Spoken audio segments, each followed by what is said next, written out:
So you're considering moving to the Emerald Coast down here in Florida, and you're kind of wondering, why should I move to this specific area here in Florida?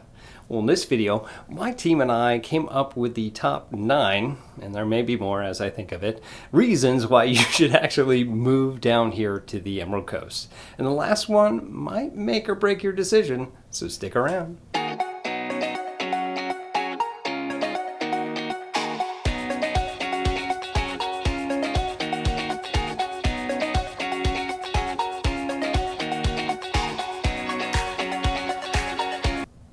What's up, everybody? This is Tim Whittemore with the Whittemore Group right here in the Destin-Fort Walton Beach area. If this is your first time to our channel, we do tons and tons of videos about everything you need to know about our area. Now, as a military veteran of 14 years and now military spouse, I've moved so many places. And every time I move somewhere, there was always such a lack of information of where to move to and what to anticipate. That's why we created this channel for you. So go ahead and hit that subscribe button. Click that little bell so that you're notified every single time we got a new video coming out. Now, honestly, we get tons of phone calls and emails and texts from people that want to know what it's like to work, eat, sleep, play here on the Emerald Coast, and specifically here in the Destin-Fort Walton Beach area. And honestly, we love it. So if you are moving to this area, you got some questions, you need some help, again, give my team here a call, a text, an email. Heck, shoot that little paper airplane. Whatever you need to do, we got your back when moving here to the Destin-Fort Walton Beach area and the Emerald Coast. So if you're not familiar with what the Emerald Coast is, it's actually the unofficial name for about 5 counties across on the panhandle of Florida. And that stretches, if you want the cities areas, from about Pensacola all the way to Panama City Beach. So that is the Emerald Coast, as we call it down here.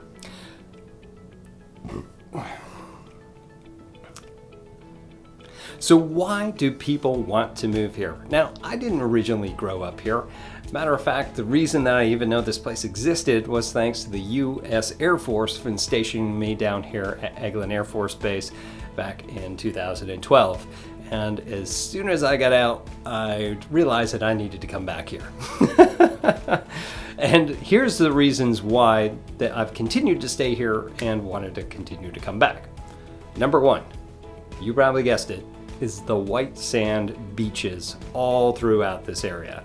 Now, you may be coming down and probably checked out Central Florida on the Gulf side, maybe been down to Tampa and all down that Gulf side, and you're like, yeah, they got really nice beaches there. Well, if you haven't seen ours here, you're definitely going to become a beach snob after you do. The big difference here is it's not as developed. It's not what some of my past clients have called condo city.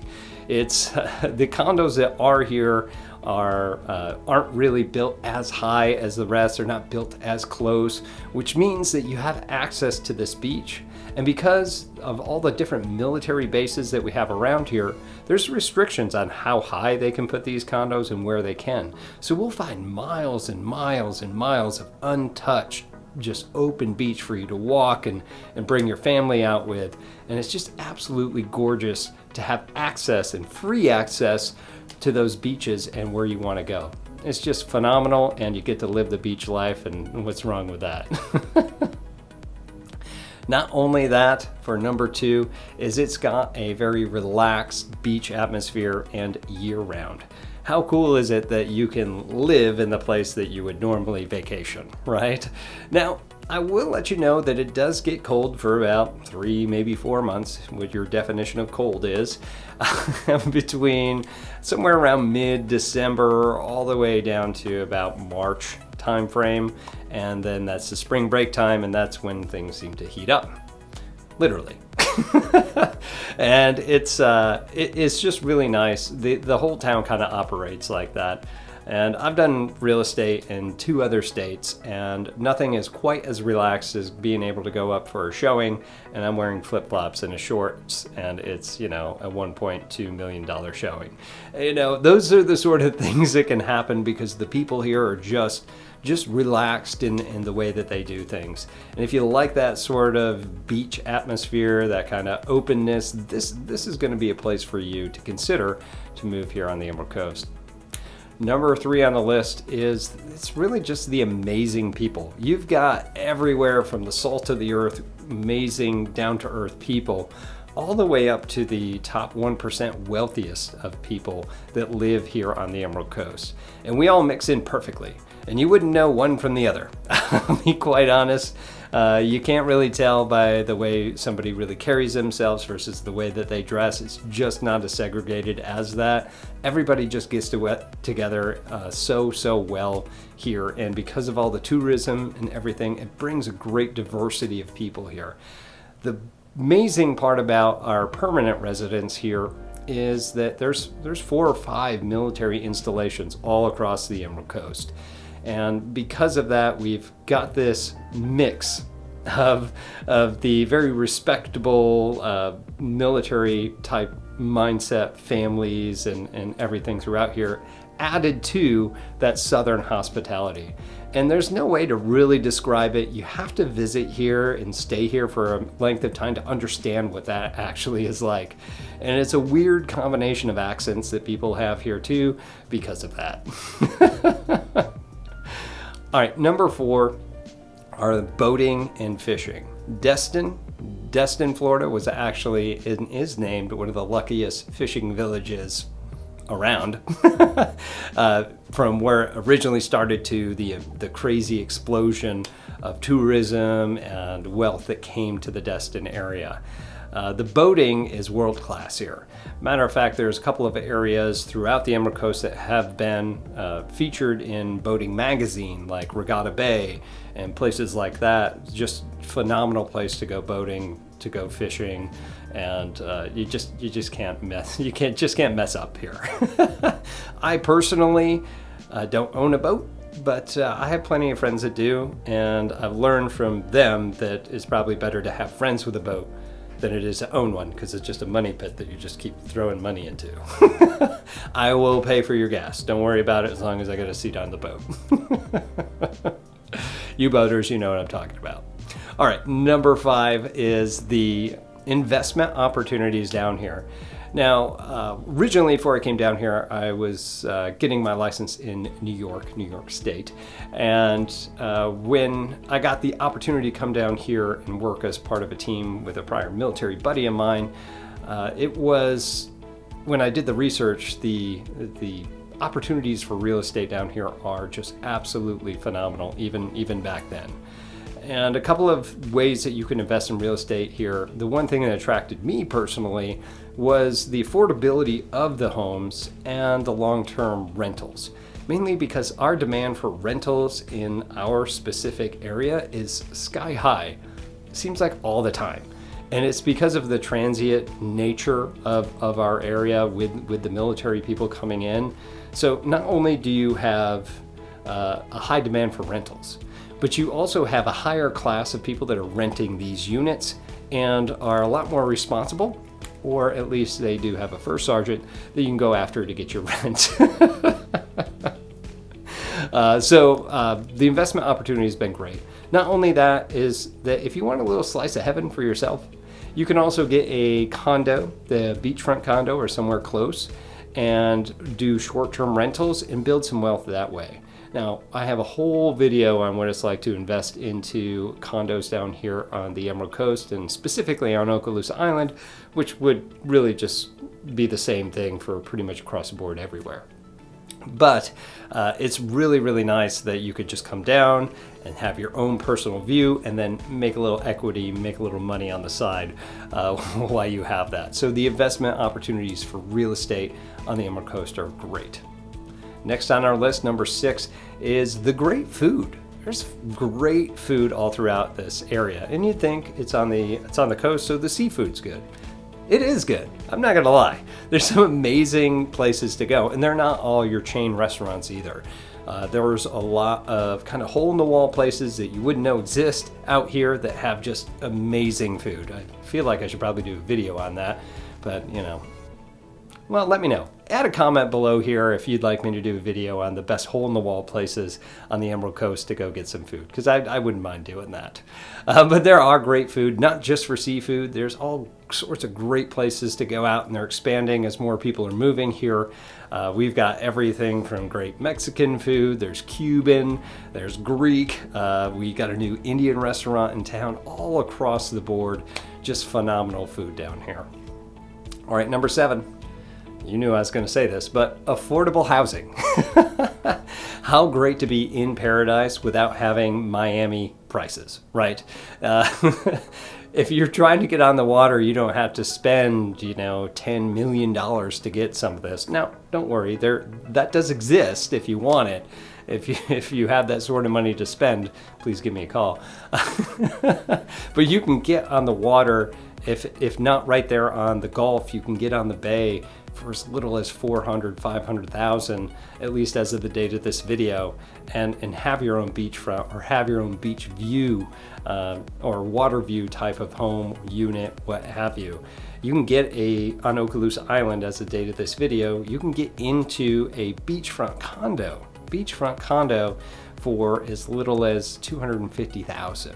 Now that's not common. The median price for them is around $368,000, I believe, right now. It's $368,000, but still, it's just great to have that housing affordability to be in paradise. Now, I will tell you that right now in certain areas, the median home price is around $265,000, and those are places up more towards Crestview and those areas.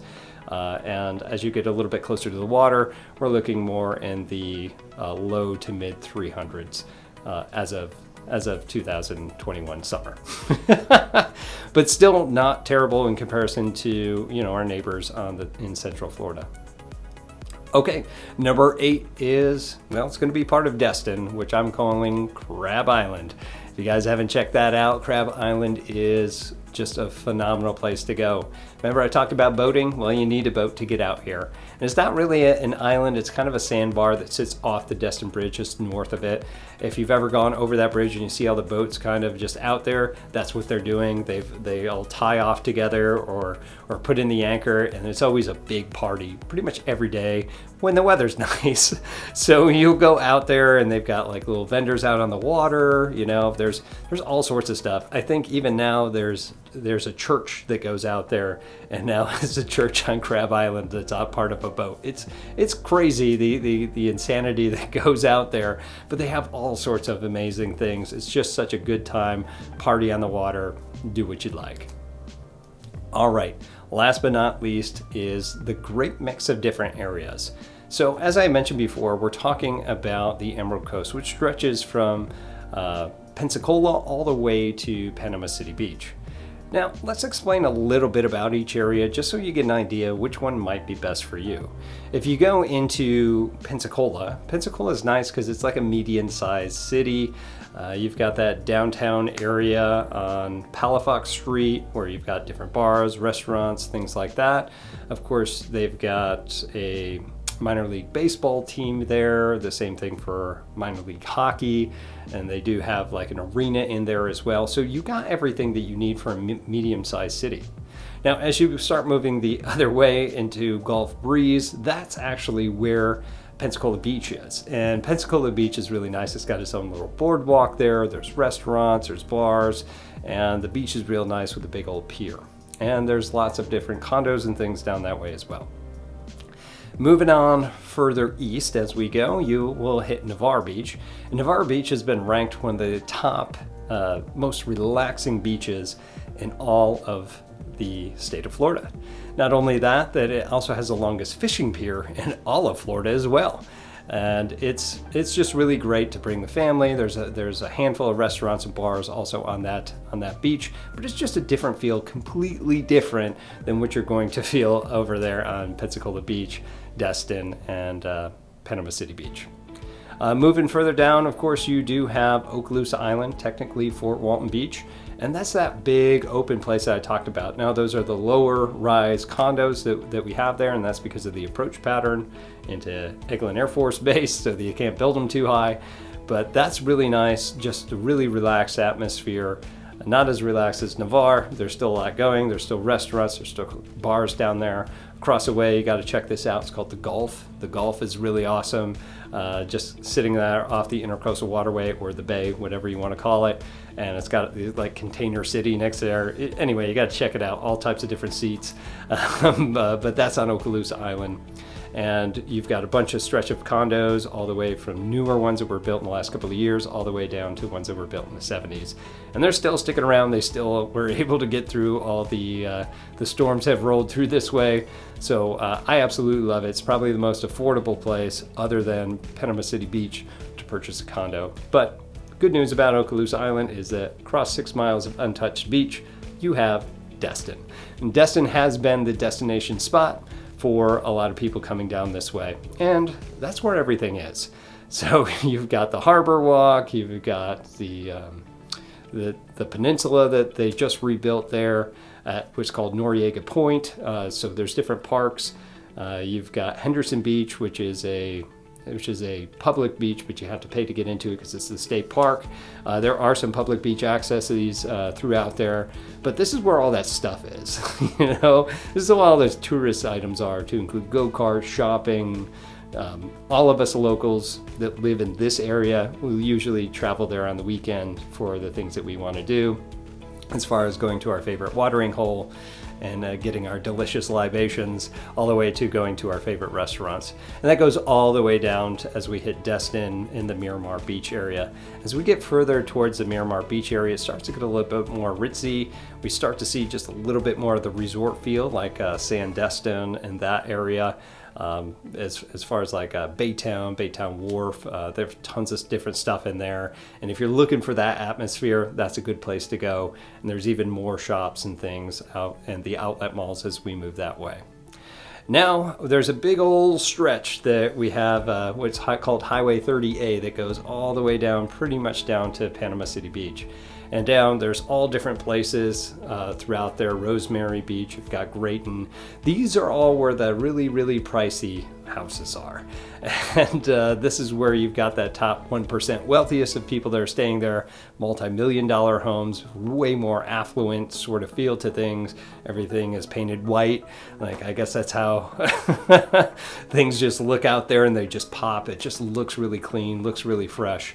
And it's a phenomenal place to go, just to go down. If you are going through there, I definitely suggest, besides Grayton Beach, going down to Seaside as well. They've got this open area with lots of shops and things like that. If you're traveling down Highway 98, you may miss it. You have to actually turn off to get down to the Highway 30A. In order to check all these different places out. I suggest just going for a drive and checking out all the amazing houses that are out there. It's just absolutely phenomenal. And as we end our little trip all the way down to Panama City Beach, they've got the Pier Park that's out there with, again, another outdoor shopping mall with tons of different things to do. Panama City Beach was the place where they used to have a whole bunch of spring breakers that came down, the rowdy parties. That's kind of calmed down quite a bit over the years, but it's still a good place to go. It's still got affordable condos. It's going to feel a much different than any other place that I had mentioned before as far as condos. People have referred to that a little bit as the poor man's condo city. I don't know how true that is. I like some of the condos there, but it's just going to be a different feel if you're looking to move there. And of course we have Panama City, which again is another smaller city, much like Pensacola, not as built out in my personal opinion as it is over there, but definitely has lots of jobs. It was a little bit rough after Hurricane Michael came through. They're still kind of recovering from that. Of course, you have Tyndall Air Force Base that's out there that they're rebuilding, so expect that that's going to be a big thing coming here in the future. Okay, so that's all I have for you for why you should live on the Emerald Coast. If you have any questions about anything I mentioned here, go ahead and leave them here in the comments below. If I left something out that you think is really important, please leave it here in the comments below. I'd love hearing from you guys. And if you are moving anywhere from Pensacola to Panama City Beach, you're looking to move here, you got some questions, you need some help, reach out to me, reach out to my team here. We're more than happy to help. Just give us a call, shoot us a text, send an email, find me on social media, whatever you got to do, we've got your back when moving here to the Emerald Coast. Again, I'm Tim Whittemore with the Whittemore Group here with eXp Realty, and we'll see you in our next video. Take care.